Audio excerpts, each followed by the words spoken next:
Hello everyone, welcome to another video. My name is Lizzie and today is a slightly belated, but not as belated as my last video, June wrap up. I am filming this in the middle of a heatwave, so if I look a little bit dewy today, that is why. Also, I've got all the windows open to try and get air in and they are digging up the road outside, so apologies if you can hear the sound of construction.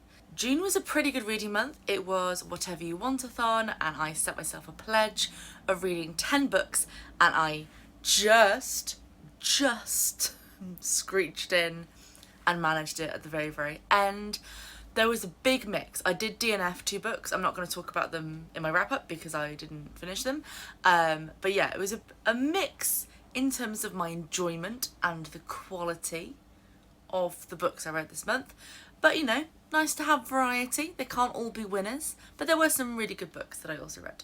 So yeah, let's get straight into the books that I read. So the first book that I read in June was The Library by Bella Osborne. This is a contemporary book about a teenage boy and a pensioner in a small English village who team up to save their library. It's very sweet, as you would expect, very kind of heartwarming. I was looking through my reading journal as to my notes for this one and I put somehow overly dramatic but also not dramatic enough. Like everything was super high stakes dramatic, but also like not that much really happened in the grand scheme of things. But then loads of things happened all at once, you know, like the end, there was just so much going on. So I did enjoy this. It was a proper summer, light-hearted, whiz through it, have a good time read, and I gave it 3 stars. Then I read my non-fiction pick of the month, and that is A Little Gay History of Wales by Daryl Leeworthy. I don't think much explanation is needed as to why I picked this one, and it was really good. It was very readable. It's quite short. It is little as it promises. I read it quite quickly. What I will say, and to be fair, the title is not misleading in this. It is very much a gay history of Wales rather than LGBTQ.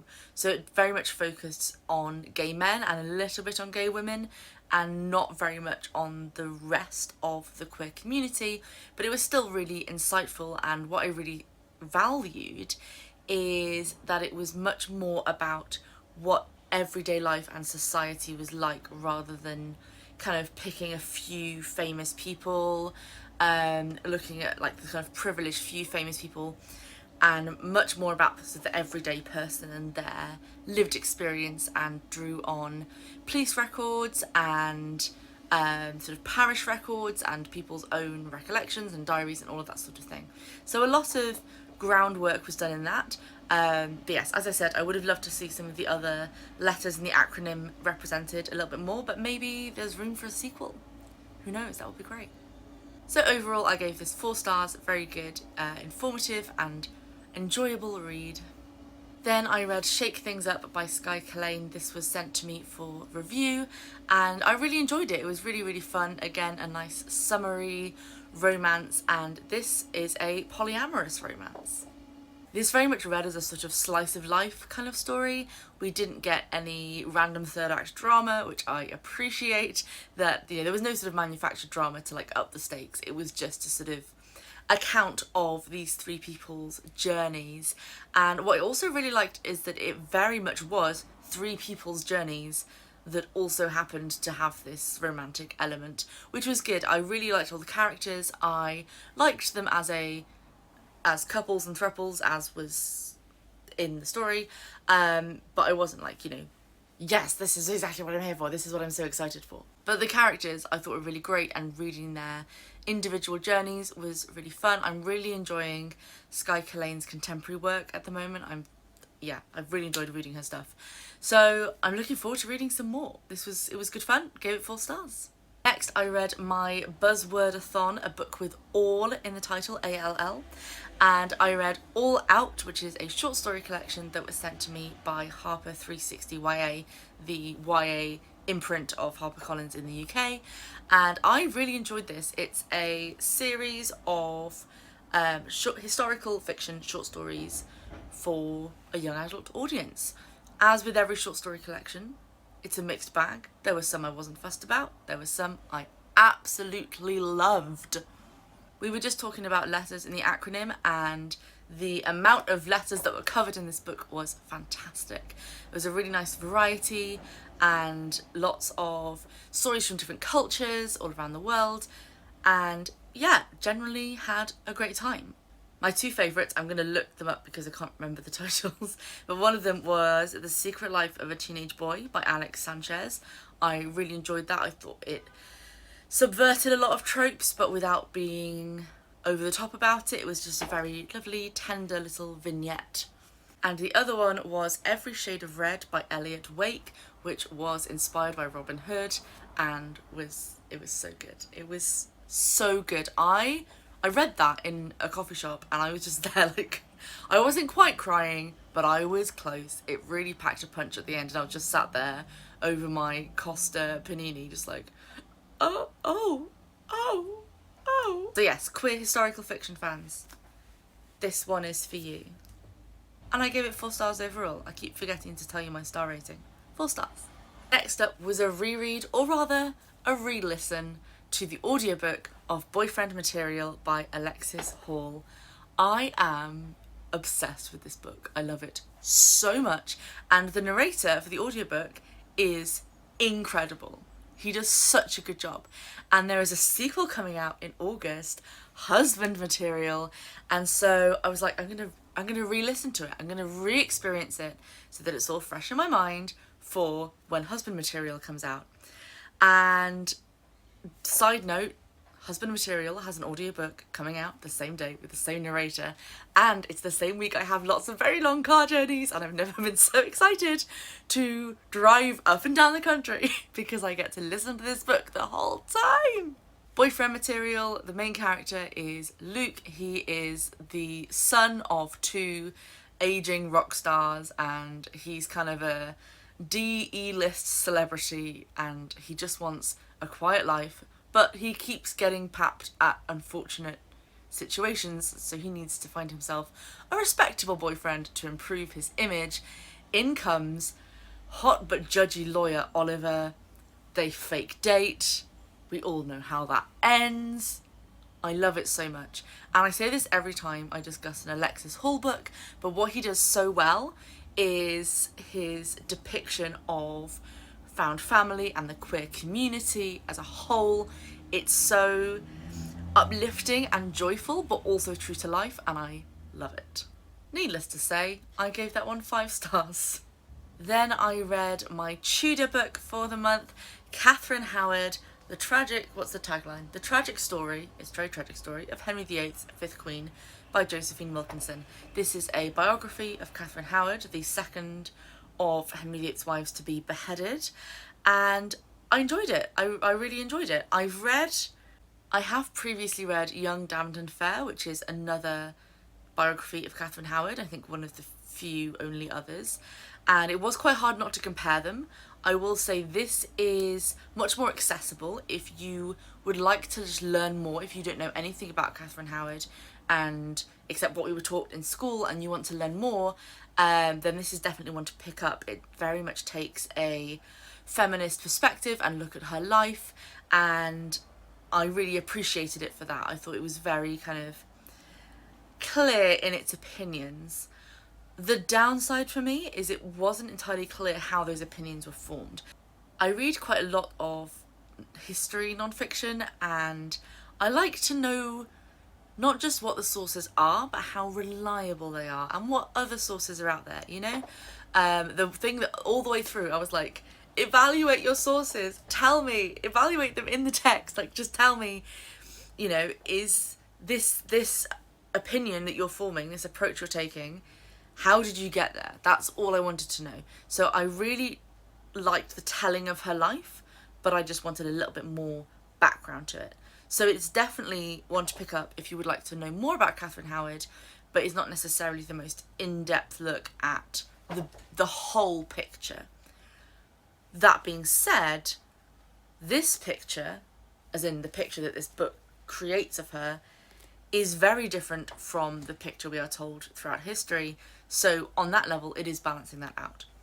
So do with that what you will. Still enjoyed it, gave it 3 stars. Then I read Iron Widow by Shirin J. Zhao. I had a great time. It was fun. I enjoyed it. Was it the best sci-fi I've ever read? No, but I had a good time. This is a futuristic sci-fi based on Chinese history and mythology, and in a world where men are pilots of these ships and women are their concubine pilots, so kind of their co-pilots, but also their power is sucked out and used by the male pilots. And our main character, she becomes the Iron Widow, so one of the female pilots who I was about to tell you, but that's a spoiler, so I won't tell you why she's called the Iron Widow, although you could probably guess by the word widow in the title. Like I said, I had a great time. I also had a lot of questions. The world building wasn't always the clearest, and the main character was very... I wrote a specific thing down in my reading journal. Let me pick it up so I can just read it out to you. Okay, I wrote down that she was not like other girls and had strong vibes of teenager who posts girl power quotes on Instagram. That was the vibe, and it's not a bad vibe. That was just the vibe. And there were points where, you know, like me in my world and stage of life was like, this is odd. Why are you doing this? What are you doing? No, why? What? But she's a teenage girl. I can let her off. So yes, enjoyed this, had a good time, 3 stars. Next up, I read one of my most anticipated releases for this year. I'm so excited. I got approved for it on NetGalley, and that is Infamous by Lex Croucher. I listened to the audiobook of Reputation, their debut novel? Yes, their debut novel. I listened to the audiobook of Reputation last year, and I immediately was obsessed with it. And so when I saw that they had a sapphic Regency romance coming of age story, I was like, yes, give it to me. I want it, I need it now. The main characters are Eddie and Rose. Eddie is an inspiring writer. She's very much sort of blue stocking, first wave feminism kind of gal, and she and Rose have a very interesting friendship. They're both young, eligible women who like to kiss each other for practice. Of course, we know from the very get-go how this is going to end up, and it was lovely seeing them go on that journey. And what I loved especially, as great as the romance was that their own stories, especially Eddie's stories, was the main arc of the book. That it was very much coming of age story, and all of these wonderful characters and some slightly more dubious characters were all in this mansion all together, having parties and writing salons and all of that sort of thing. And even though you know how it's going to end up, the good and the bad, your heart goes out to her when it all goes wrong. One thing I always have time for is period accurate diversity. Yay! And I especially have time for it when it's joyful and celebrating. Yay! So kudos to Lex Croucher for that. I loved this book. I read it, I think, in like 2 days. Absolutely loved it. 5 stars. It was always going to be 5 stars, and I'm glad that it actually was, because I was hoping it would be. The last 2 books that I read in June were both part of book tours that took place at the start of July, like online review book tours, so I'll leave my reviews in the description. But the first one was Stoker by Jenny Brigalow. This is historical fiction, steampunk, romance, fantasy, sci-fi, all merged into one. I really liked the genre mixing, I really liked the plot, and the ideas it explored very much took a look at like the dark side of steampunk.